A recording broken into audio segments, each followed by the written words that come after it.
BA second year के विद्यार्थियों को मेरा नमस्कार। आज हम जो फर्स्ट पेपर है फिजिकल ज्योग्राफी, जिसके अंतर्गत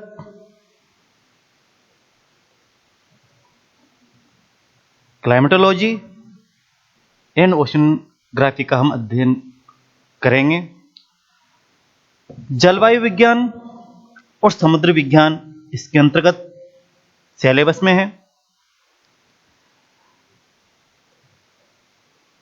जलवायु विज्ञान के अंतर्गत जो पहली इकाई है, इसका जो पहला टॉपिक है वह है वायुमंडलीय तापमान।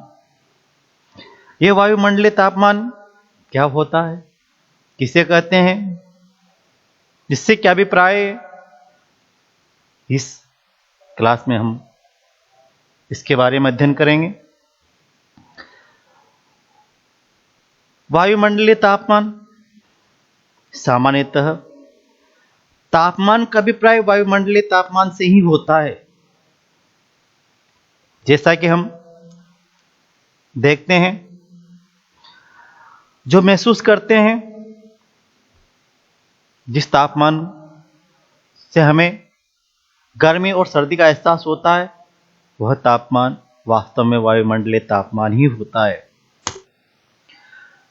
वायुमंडल एवं भूपृष्ठ के साथ सूर्य ताप की अन्योन्य क्रिया के द्वारा जनित ऊष्मा तापमान के रूप में मापा जाता है। सूर्य जब प्रकाशित होता है और उसकी किरणें यानी सौरिक किरणें जब धरातल पर आती है, तो यह वायुमंडल को पार करके धरातल तक पहुंचती है। इस सूर्यताप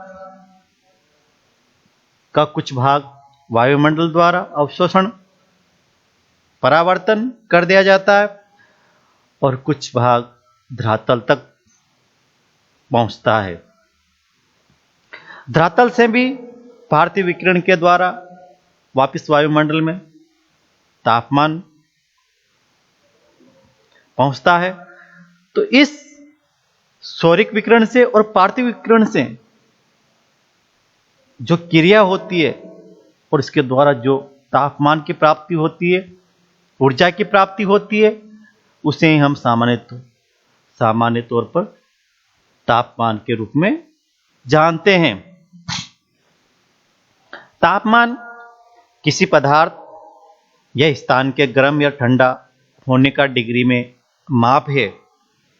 जैसे माउंट आबू का तापमान 0 डिग्री है, चित्रकूट का तापमान 0 डिग्री है, जबकि बांसवाड़ा का तापमान 20 से 25 डिग्री है। तो इस डिग्री सेल्सियस में जो माप आता है वह एक वायुमंडलीय तापमान का मान होता है। इस वायुमंडल में जो भी ऊर्जा हमें मिलती है, ऊष्मा मिलती है, ताप की प्राप्ति होती है, वह सब अप्रत्यक्ष रूप से सूर्य के द्वारा ही प्राप्त होती है। कहने का अर्थ यह है कि अप्रत्यक्ष रूप से वायुमंडल के ताप का प्रधान स्रोत सूर्य ही होता है, चाहे वो पृथ्वी से परावर्तित भारतीय विकिरण हो या अन्य किसी रूप में, परंतु प्रत्यक्ष रूप से उसे सूर्य से स्वल्प मात्रा में ही ऊष्मा मिल पाती है, जबकि उसको अधिकांश ऊष्मा भारतीय ऊर्जा से ही प्राप्त होती। पृथ्वी से जो परावर्तन होता है प्रकाश का, उससे वायुमंडल को अधिक मात्रा में ऊर्जा की प्राप्ति होती है।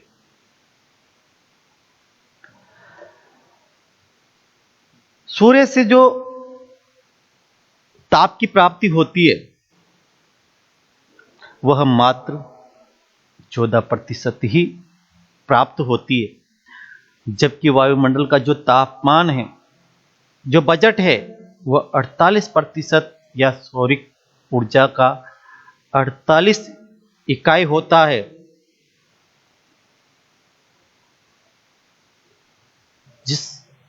कि अधिकांश मात्रा उसे पार्थिव विकिरण के द्वारा संघनन, विक्षोभ, सहवन, प्रत्यक्ष विकिरण इनके द्वारा प्राप्त होती है, जिनको आप जो नेक्स्ट क्लास होगी वायुमंडल का ऊर्जा बजट, वायुमंडल का उष्मा संतुलन, पृथ्वी का उष्मा बजट, उसके अंतर्गत विस्तृत अध्ययन करोगे। कहने का अभिप्राय यह है कि सूर्य से जो वायुमंडल को ऊर्जा की प्राप्ति होती है, उष्मा की प्राप्ति होती है, वह अल्प मात्रा में होती है। अधिकांश ऊर्जा की प्राप्ति उसे पृथ्वी द्वारा परावर्तित पार्थिव विकिरण के द्वारा प्राप्त होती है। वायुमंडल सूर्य तथा पृथ्वी से अलग अलग रूपों में ऊष्मा ग्रहण करता है, जैसा कि मैंने भी बताया आपको। सूर्य से जो प्रकाश वह प्राप्त करता है वह अवशोषण के द्वारा, चाहे वह ओजोन मंडल के द्वारा हो, चाहे वह धूल कणों के द्वारा हो, चाहे वह जलवाष्प के द्वारा हो, वो सूर्य से आने वाले प्रकाश की जो 100 इकाइयां होती है उनमें से 14% या 14 इकाइयों को वायुमंडल सीधा अवशोषण कर लेता है, जबकि पृथ्वी से शेष जो इकाइयां हैं उनका यह अवशोषण करता है, जिनमें अलग अलग रूपों से यह ऊर्जा की प्राप्ति करता है, जिनमें सहवन है, संघनन है, विक्षोभ की क्रिया है, प्रत्यक्ष प्रकीर्णन है। इनके द्वारा ऊर्जा की प्राप्ति वायुमंडल करता है। कहने का अभिप्राय यह है कि वायुमंडल सूर्य तथा पृथ्वी से अलग अलग रूपों में ऊर्जा की प्राप्ति करता है।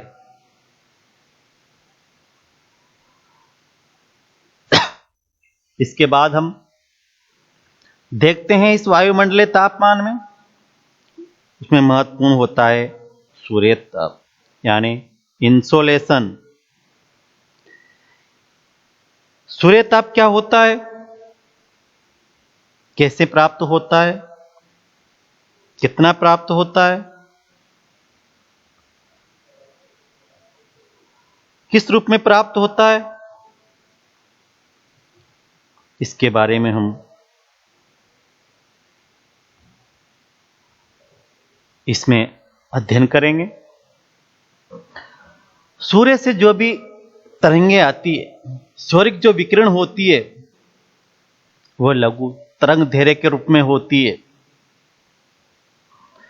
पृथ्वी के पृष्ठ पर प्राप्त होने वाली ऊर्जा का अधिकतम अंश लघु तरंग के रूप में ही आता है।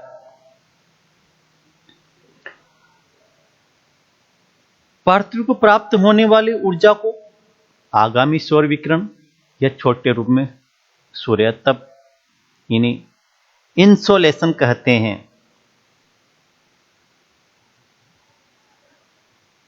पृथ्वी की जो आकृति है वो जीवोट के रूप में है।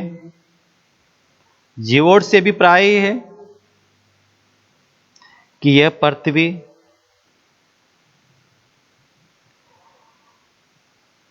किनारों की ओर यानी उत्तरी ध्रुव और दक्षिण ध्रुव की ओर कुछ चपटी है, जबकि यह भूमध्य रेखा की ओर कुछ उभरी हुई मात्रा में है।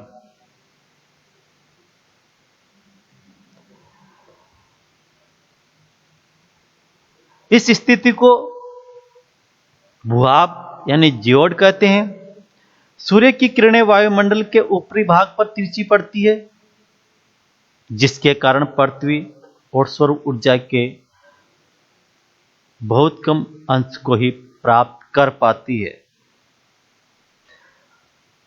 जो भाग पृथ्वी का सूर्य के लंबवत होता है वहां अधिक ऊर्जा की प्राप्ति होती है, और जो भाग तिरछापन के कारण दूरी पर होता है वहां कम ऊर्जा की प्राप्ति होती है। यदि पृथ्वी औसत रूप से वायुमंडल की ऊपरी सतह पर 1.44 कैलोरी प्रति वर्ग सेंटीमीटर प्रति मिनट की दर से ऊर्जा की प्राप्ति करती है,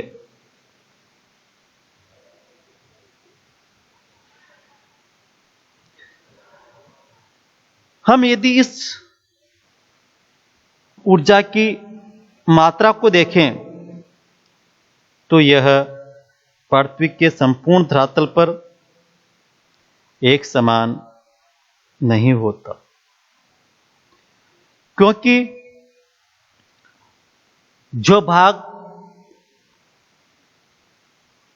जितना सौर विकिरण के लंबवत होगा वहां पर ऊर्जा की प्राप्ति ज्यादा होती है, और जो भाग सौर विकिरण के लंबवत नहीं होता वहां पर कम ऊर्जा की प्राप्ति होती है। वायुमंडल की ऊपरी सतह पर प्राप्त होने वाली ऊर्जा में प्रतिवर्ष थोड़ा परिवर्तन होता है, जैसा कि हम देखते हैं जब सूर्य उत्तरी और दक्षिणी गोलार्ध में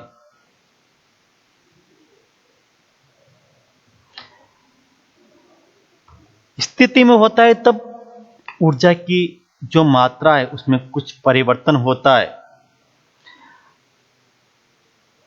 पृथ्वी सूर्य के जितने नजदीक होगी ऊर्जा की प्राप्ति भी उतनी ही अधिक होगी,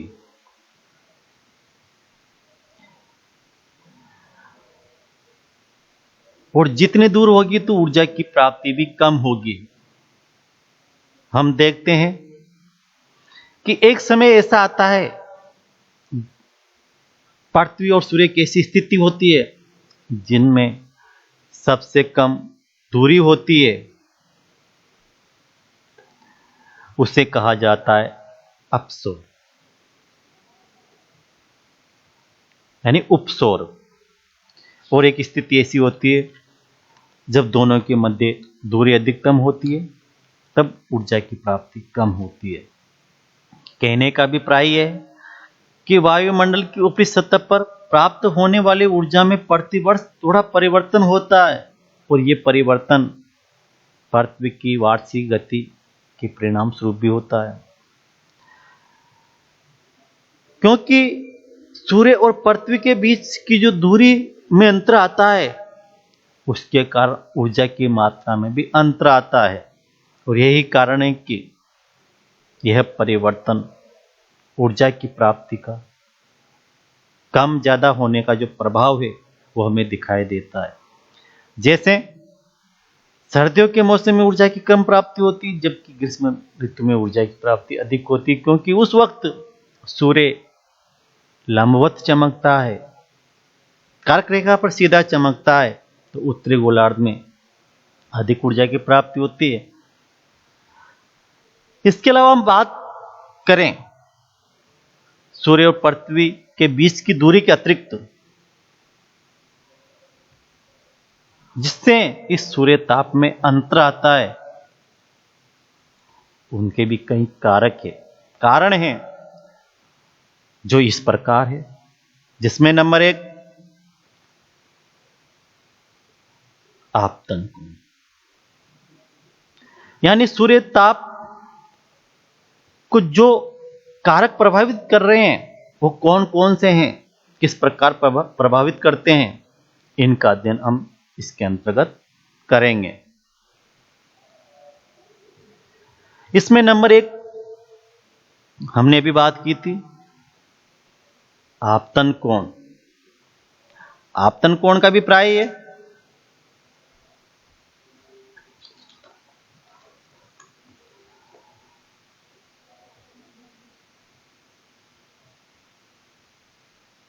सूर्य की किरणों का तिरछापन।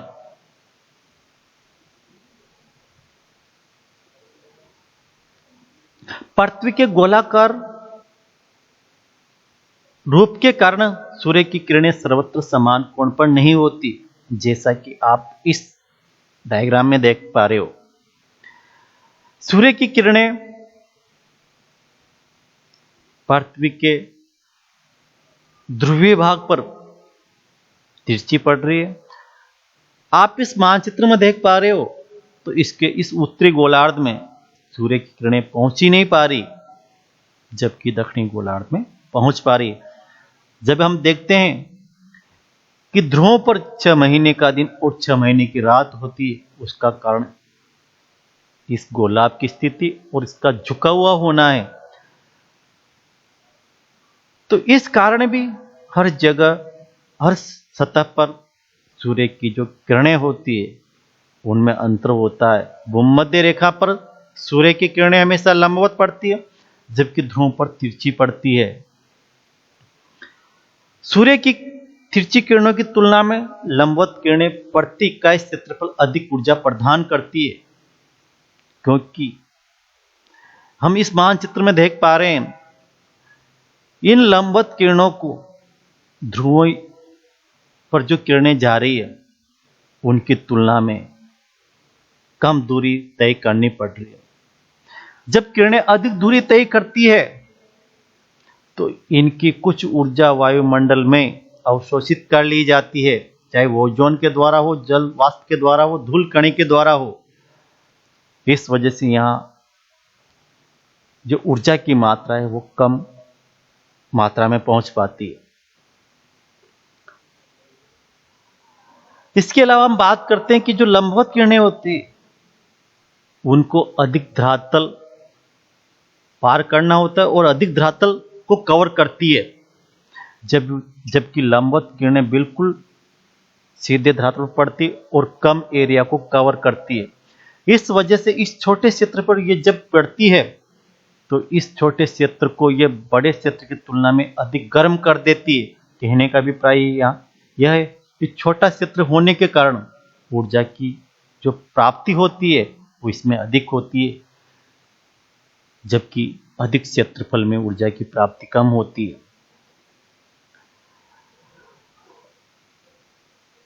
जैसा कि अभी हमने चर्चा की कि तिरछी किरणों को लंबवत किरणों की अपेक्षा अधिक दूरी तय करनी पड़ती है और इस वजह से उनकी अधिकांश ऊर्जा वायुमंडल में अवशोषित कर ली जाती है।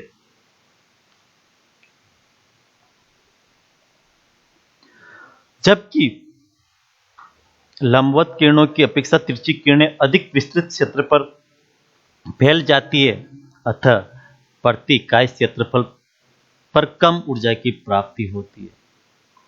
यही कारण है कि हम देखते हैं प्रभात काल और संध्या काल जब सूर्य सीधा नहीं चमकता, यानी देशांतर पर मध्य नहीं होता, उस वक्त किरणें तिरछी पड़ती है और वहां तिरछी पड़ने के फलस्वरूप हमें कम ऊर्जा की प्राप्ति होती है।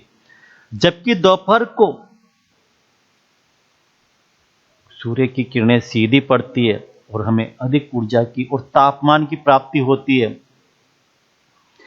ऐसी की ऐसी तुलना हम ऋतुओं के में करें तो शीत ऋतु में सूर्य की जो किरणों का तिरछापन होता है वह अधिक होता है और ग्रीष्म ऋतु में सूर्य की किरणों का तिरछापन बहुत कम होता है। इस वजह से अधिक प्रखर होती है।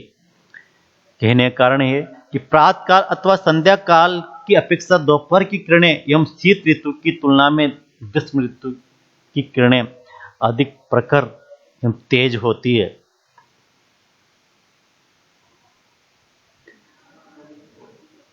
इसके अलावा हम बात करते हैं इसी आपतन कोण की, यानी सूर्य की किरणों का जो तिरछापन है, जो कोण बनता है उसके बारे में। तो भूमध्य रेखा पर सूर्य की किरणें हमेशा लंबवत होती है। इसी वजह से इस क्षेत्र में, विषुवत-रेखीय क्षेत्र में, भूमध्य रेखीय क्षेत्र में उष्णकटिबंध होता है, अधिक गर्मी पड़ती है, जिसके फलस्वरूप संवहनीय क्रिया होती है और वर्षा होती है। और यही कारण है कि भूमध्य रेखा के आसपास सदाबहार वनस्पति मिलती है, जबकि ध्रुवों की ओर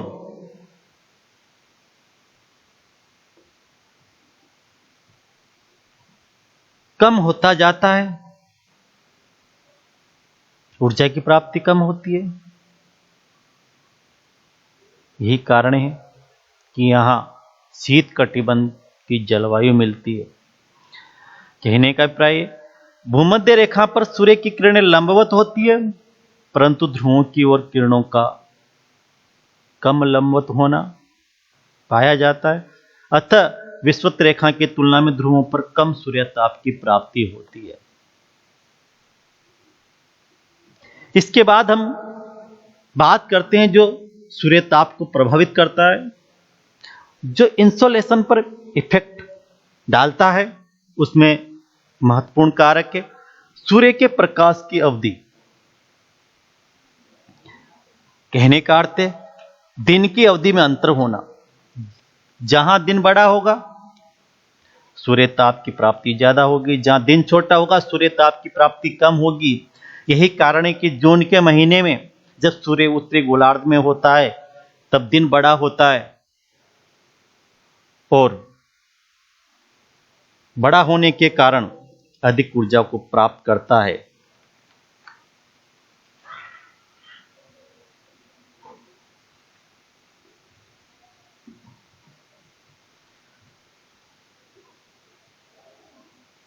जबकि सर्दी की ऋतु में सूर्य दक्षिणायन हो जाता है तो उत्तरी गोलार्ध में दिन छोटे होने लगते हैं, और यही कारण है कि यहां पर तापमान में गिरावट महसूस होती है।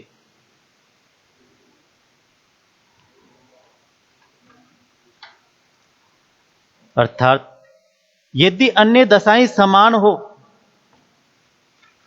तो दिन की अवधि जितनी अधिक होगी सूर्य ताप की प्राप्ति उतनी ही अधिक होगी। प्रकाश यानी दिन की अवधि में परिवर्तन पृथ्वी के अपने अक्ष पर झुकाव एवं दैनिक एवं वार्षिक गति के कारण होता है। हमने देखा है कि पृथ्वी अपने अक्ष पर झुकी हुई है, लगभग 23.5 डिग्री झुकाव है। इस कारण अभी हमने मानचित्र में देखा था कि इस झुकाव के कारण इन गोलार्धों में जब एक गोलार्ध सूर्य के सामने होता है तो दूसरा गोलार्ध सामने नहीं होता, तो यहां भी ऊर्जा में परिवर्तन होता है।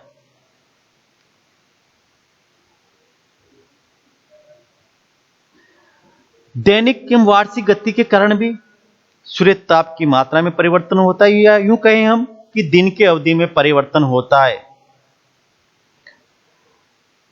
जो भाग सूर्य के सामने होगा वहां दिन होगा, और जो भाग सूर्य के सामने नहीं होगा वहां पर रात होगी। रात वाले भाग में तापमान की प्राप्ति नहीं होगी, जबकि दिन वाले भाग में तापमान की प्राप्ति होगी। जब सूर्य कर्क रेखा पर सीधा चमकता है तो उत्तरी गोलार्ध में दिन की अवधि बढ़ती जाती है। ध्रुव पर 6 माह का दिन होता है, लेकिन इसी अवधि में इसी समय दक्षिणी गोलार्ध में दक्षिणी ध्रुव पर 6 माह की रात होती है,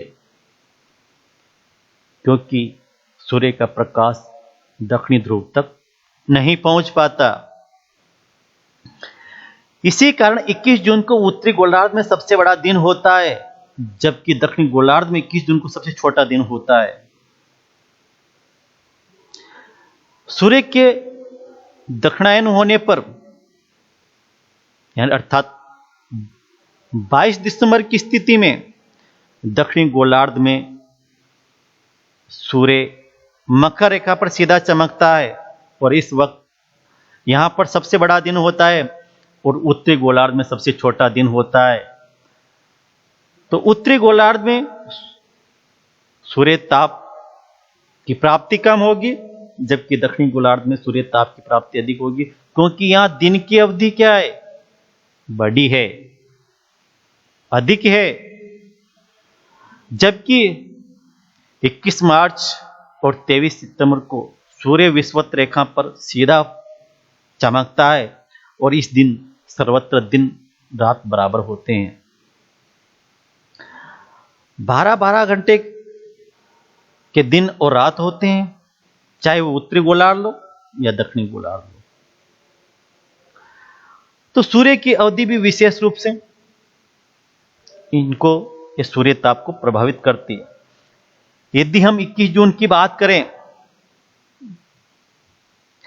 तो उत्तरी गोलार्ध में जो 40 डिग्री अक्षांश है वहां पर दिन की अवधि 14 घंटा और 52 मिनट होती है, लगभग 15 घंटे के समथिंग। और दक्षिणी गोलार्ध में दिन की अवधि इस वक्त 9 घंटे और 8 मिनट की होती है।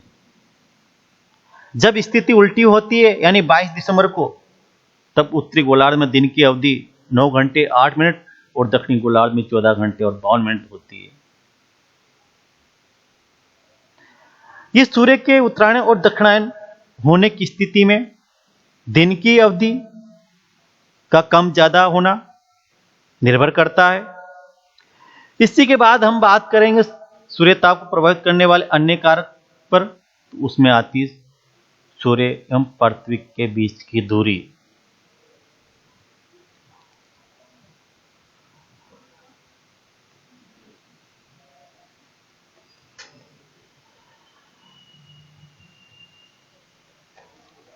हम बात करते हैं सूर्य और पृथ्वी के मध्य की दूरी की। तो सामान्यतः जो दूरी है दोनों के मध्य, वो दूरी है 14,95,98,000 किलोमीटर, अर्थात 149.6 मिलियन किलोमीटर।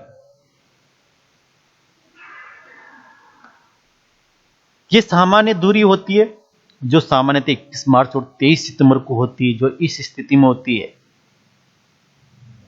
जबकि दो स्थितियां ऐसी आती है, एक तो होती 3 जनवरी जब सूर्य पृथ्वी के सबसे अधिक नजदीक होता है, और एक होती 4 जुलाई की स्थिति जब सूर्य इस पृथ्वी से अधिकतम दूरी पर होता है। इस स्थिति में सूर्य पृथ्वी के मध्य की जो दूरी है वो दूरी होती 152.1 मिलियन किलोमीटर। इसे हम कहते हैं अपसौर, यानी सूर्य और पृथ्वी के बीच अधिकतम दूरी अपहीलियन यानी अपसौर। जब यह स्थिति होती है तब सूर्य ताप की प्राप्ति कम होती है। और जब यह स्थिति होती है 3 जनवरी को, जब सूर्य इस पृथ्वी के सबसे नजदीक स्थिति में होता है, जिसे कहा जाता है उपसौर यानी पेरिहीलियम। और इस स्थिति में सूर्य और पृथ्वी की जो दूरी होती है वो होती 147.1 मिलियन किलोमीटर। यदि हम इसकी बात करते हैं, जब समीप स्थिति में उत्तरी गोलार्ध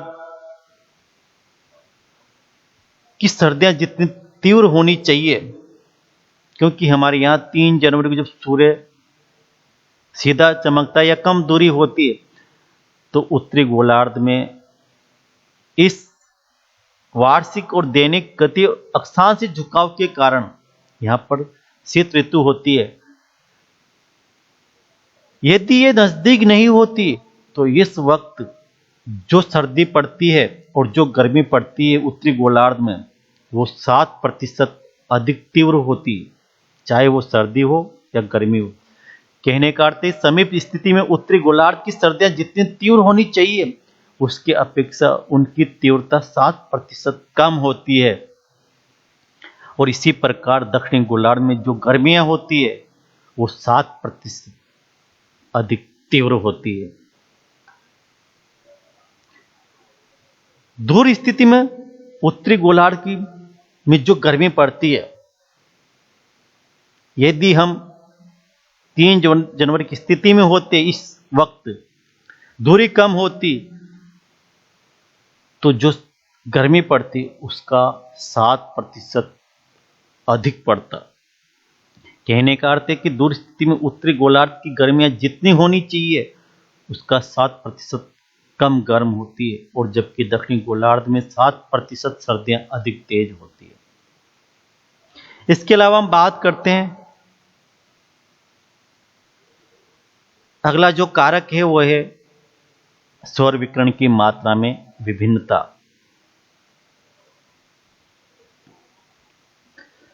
जो सूर्य ताप को प्रभावित करता है, यह सौर विकिरण की मात्रा किस प्रकार सूर्य ताप को प्रभावित करती है। सूर्य में होने वाले अनेक उपद्रवों एवं विस्फोटों के फलस्वरूप उससे विकिरण ऊर्जा की मात्रा में कुछ भिन्नता पाई जाती है। हम देखते हैं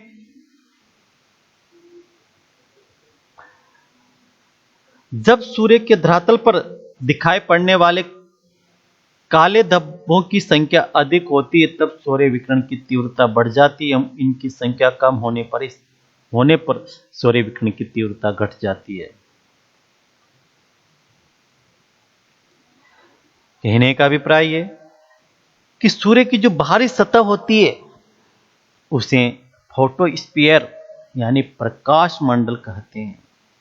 इनमें गहरे रंग के शीतल क्षेत्र होते हैं जिन्हें डार्क कूल एरिया कहते हैं, और इन डार्क कूल एरिया को सौर कलंक कहते हैं। सौर कलंक चारों तरफ से क्रोमोस्फीयर, सूर्य की चारों ओर जो गैस का लाल मंडल है उसे कहा जाता है वर्णमंडल यानी क्रोमोस्फीयर से घिरे हुए होते हैं। सूर्य के आंतरिक भाग में जब सामयिक विक्षोभ होता है, विस्फोट होता है, तो सूर्य की सतह यानी जो फोटोस्फीयर है, प्रकाश मंडल है, में सौर कलंकों का निर्माण होता है, और यह गहरे रंग के क्षेत्र वास्तव में शीतल क्षेत्र होते हैं। कहने का अर्थ है कि सौर कलंक सूर्य पर पड़ने वाले धब्बों, इनसे भी सूर्य की जो विकिरण की मात्रा है उनमें भिन्नता आती है। इसके बाद हम बात करते हैं वायुमंडल की पारदर्शिता। यह भी सूर्य ताप को प्रभावित करता है। किस रूप में करता है? जब सौर विकिरण धरातल की ओर